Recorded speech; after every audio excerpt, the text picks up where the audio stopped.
Hi, this is Paho Mann, and I'm coming to you from my studio in Dallas, Texas, where I'm answering some questions about the work in my upcoming exhibition, Latent Constructions for Galleri Urbane.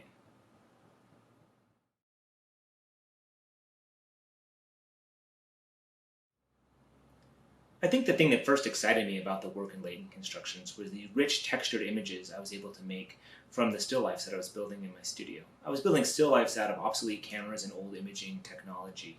I'm interested in how new technology is continuously replacing the old and new imagery replaces the old in this kind of turbulent relationship between the two. I'm fascinated by the personal and cultural connections we have to the things that we own and consume.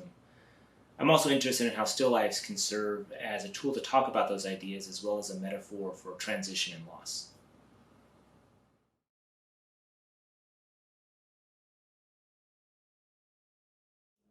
I first started to think about the idea and the relationship between those two things while I was experimenting with and playing with software in the studio.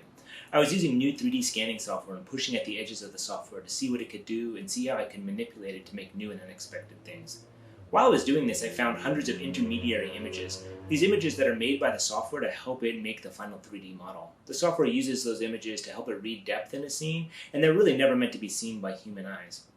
Despite this, I was fascinated with how these images abstracted my original files and added this rich texture, distorted the color, and kind of manipulated those files.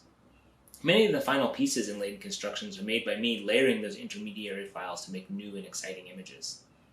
I think in digital imaging, sometimes we have the idea that anything is possible. With Photoshop manipulation, AI image generation, 3D scanning, and digital photography, there's this sense that we can see anything we want to see. I'm interested in where this is really only half true.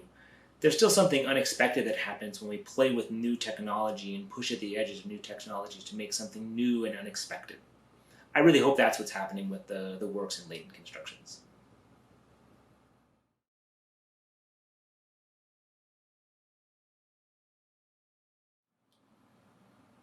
The way that these works cycle between digital and physical space was definitely something I was thinking about while I was working on Latent Constructions. I've made work in the past that lives both in a digital and physical world. That being said, my entry point into making art was through making the print. I'm fascinated with the ability of a work on paper to be both a beautiful object as well as an efficient and effective communicator of the ideas that I'm thinking about. When I'm making this work, I start in the studio with physical objects building the still life, but pretty quickly I end up with hundreds, if not thousands, of digital files. Then the process becomes completely digital, and I spend a lot of time in the computer manipulating, editing, resizing, and merging these files together to make the final works that you see in the exhibition. For me, it's not until I make the final print that these kind of malleable and manipulatable digital assets become tangible and concrete.